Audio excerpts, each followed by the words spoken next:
ലഹരി കേസിൽ ഷൈൻ ടോം ചാക്കോയ്ക്കെതിരെ കരുതലോടെ നീങ്ങാൻ പോലീസ്.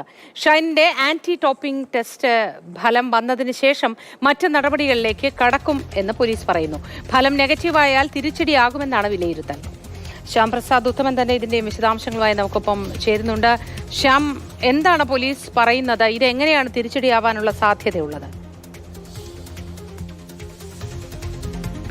മോത്തി, ഇത് അല്പം തിടുക്കപ്പെട്ടു പോയോ എന്ന ഒരു സംശയമാണ് ഇപ്പോൾ പോലീസിനുള്ളത്. കാരണം ഉന്നത ഉദ്യോഗസ്ഥരടക്കം അതുതന്നെയാണ് പങ്കുവെക്കുന്നത്. കാരണം തൊണ്ടിമുതലുകളൊന്നും തന്നെ ഇല്ലാതെയാണ് ഷൈൻ ടോമിനെ ഈ കേസിൽ പ്രതി ചേർത്തിരിക്കുന്നത്. സ്വാഭാവികമായിട്ടും ഈ കേസ് കോടതിയിൽ ചെല്ലുമ്പോൾ കോടതിയിൽ ഇത്തരത്തിൽ തൊണ്ടിമുതലുകളും കാര്യങ്ങളും ഒന്നും തന്നെ ഇല്ലാതെ ഇങ്ങനെ ഒരു പരിശോധനയും കാര്യങ്ങളൊക്കെ നടത്തിയത് എന്തിനെന്ന് അടക്കമുള്ള കാര്യങ്ങൾ ഒരുപക്ഷെ ചോദിക്കാനുണ്ട്. അതുകൊണ്ട് തന്നെയാണ് ഈ ആന്റി ഡോപ്പിംഗ് ടെസ്റ്റ് ഒരുപക്ഷെ നെഗറ്റീവായാൽ പോലീസിന് വലിയ തലവേദനയാകും. കാരണം ഇതിന് പിന്നീട് ഉത്തരം പറയേണ്ടി വരും. അതുകൊണ്ടാണ് ഈ ഫലം വന്നതിന് ശേഷം മറ്റ് നടപടികളിലേക്ക് കടന്നാൽ മതി എന്ന ഒരു നീക്കത്തിലേക്ക് പോലീസ് കടക്കുന്നത്. നിലവിൽ ഈ ഷൈൻ ടോം ചാക്കോയുടെ മുറിയിൽ നിന്നോ ഒന്നും തന്നെ രാസലഹരി പദാർത്ഥങ്ങളൊന്നും തന്നെ കണ്ടെടുക്കാനും പോലീസിന് കഴിഞ്ഞിട്ടില്ല.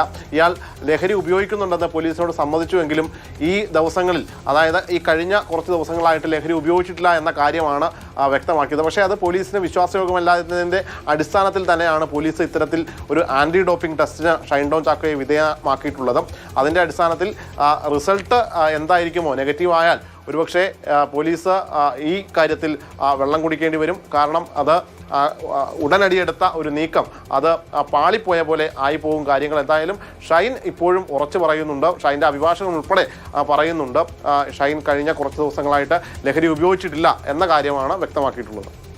ശരി, ഷൈൻ ടോം ചാക്കോയുമായി ബന്ധപ്പെട്ട വിശദാംശങ്ങളാണ് ശ്യാംപ്രസാദ് ഉത്തമൻ നൽകിയത്. ആന്റി ഡോപ്പിംഗ് ടെസ്റ്റ് ഫലം വന്നതിന് ശേഷം മറ്റ് നടപടികളിലേക്ക് കടക്കൂ എന്നാണ് പോലീസ് ഇപ്പോൾ പറയുന്നത്.